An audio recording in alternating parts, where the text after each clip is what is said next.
சுதந்திரத்தை காத்த அனைவருக்கும் சொல்லுகின்றோம் எங்கள் முதல் வணக்கம். தாயின் மணிக்கொடி, தாயின் மணிக்கொடி சொல்லுது ஜெய்.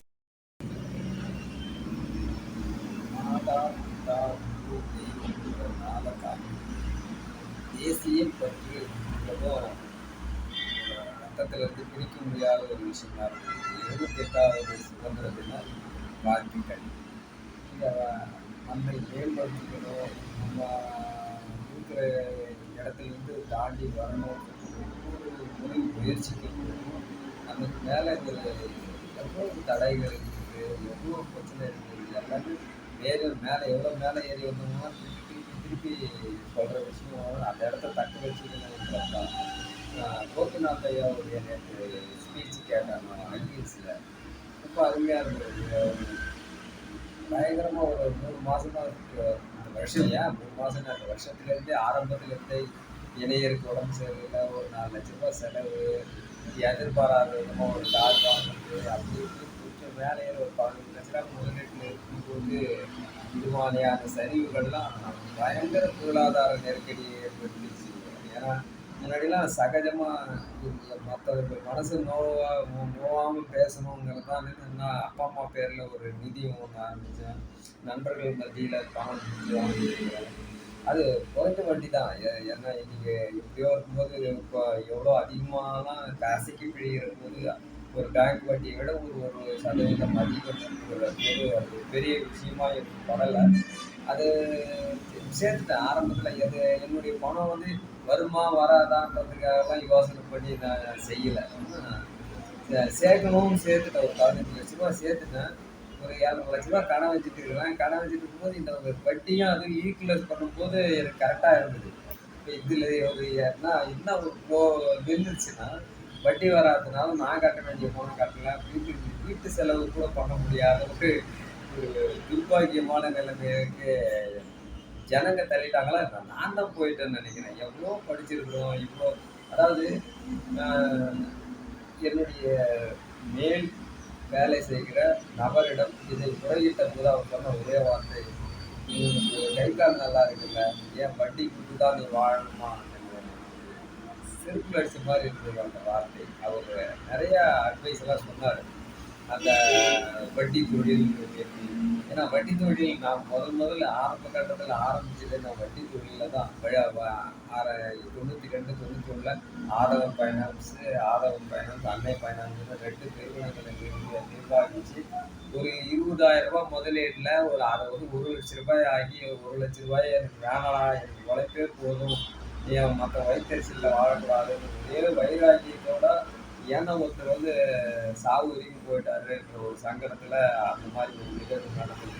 அது மனசுக்குள்ளே இருந்தது. இருந்தாலும் இப்போ வயசு 55 ஆகிடுச்சு, நம்ம வாழ்வாதாரத்துக்காக எதனா ஒரு நிலைநிறுத்தணும், நம்ம ஒரே ஒரு கட்டத்துக்காக தான் அப்பா அம்மா பேரில் ஆரம்பிக்கிறோம். நிறைய கந்து வட்டி மாதிரி வேணும், ஒரு முறையான வட்டியை முறைப்படுத்தி சேர்க்கலாம்னு சொல்லிட்டு ஆரம்பிச்சுட்டு, அது நான் எதிர்பார்த்தது நான் ஒரு 5 லட்ச ரூபா சேர்க்கலான்னு தான் ஆரம்பிக்கிறேன். அதுக்கப்புறம் ஆசை யாரை விட்டது, அது 15 லட்சமா மாறிடுச்சு. அது 15 லட்சத்துக்கு நிறைய கடன், ஒரு 7 லட்ச ரூபா கடன் வாங்க வேண்டியதாக போச்சு. எனக்கு ஒரு 30,000 ரூபா வருதுன்னா நான் ஒரு 15,000 ரூபாய் கடன் கட்ட வேண்டியதாக போச்சு. இந்த வட்டி நிறுத்தத்தின் காரணமாக எனக்கு மகா நெருக்கடி உள்ள நானே போய் மாட்டிக்கிட்டேன். இந்த வலையில நானே மாட்டிக்கிட்டேன்னு நினைக்கிறேன். இந்த வலையிலேருந்து எப்படி மீண்டு வரதுன்னு தெரியல. இன்னும் நிறையா தப்பாக ரைட்டான்னு தெரில. ஆனால் ஏதோ போன வழியில் போனோம் எந்த லாக் ஆகிட்டோம். ஏதோ அவங்களுடைய வயிற்றெரிச்சலா என்னன்னே எனக்கு தெரியல. ஏன் எவ்வளோ ஆன்ம தத்துவங்களும் ஞானங்களும் சிவ புராணங்களையும் கோயில் இதிகாசங்களையும் மட்டும் படிக்கல, நான் பொருள் முதல்வாதத்தையும் படிச்சிருக்கிறேன். சொத்துங்கிறது சேர்ந்து பிரியும் தன்மை கொண்டது, அது நிலையா இருக்காதுன்றது ஒரு விஷயமும் எனக்கு தெரியும். இவ்வளவு சிக்கல் இருக்கும்போது இந்த விஷயத்தை நான் எப்படி கையில் எடுத்தேன்னு தெரியல. ஆனால் ஆரம்பத்தில் எடுத்துட்டேன், மூலதனத்தை எடுத்துட்டு இதை மேற்கொண்டு எப்படி எடுத்துட்டு போகிறதுன்னு தெரியாமல் திக்கி திணறிக்கிட்டு இருக்கேன். ஏன்னா இந்த சூழல்லாம் வரும்.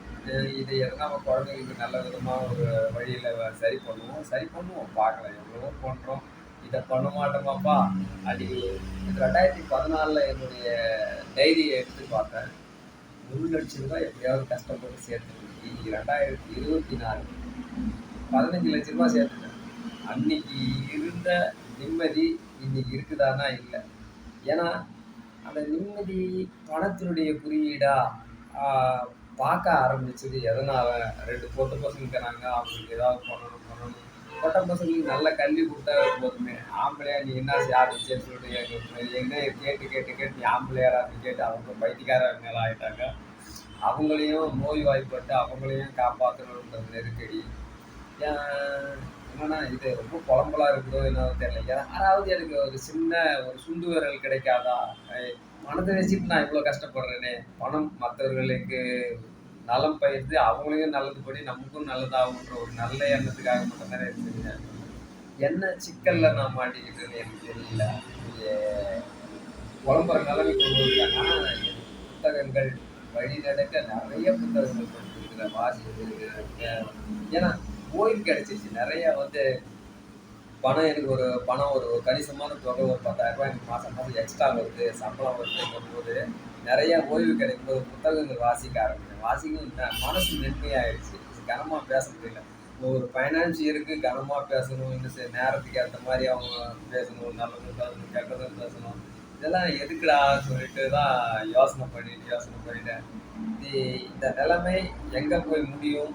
எங்க தொடங்கினேன், இது எப்படி தொடங்குனது தெரியும். ஆனா எப்படி நிறுத்துறதுன்றது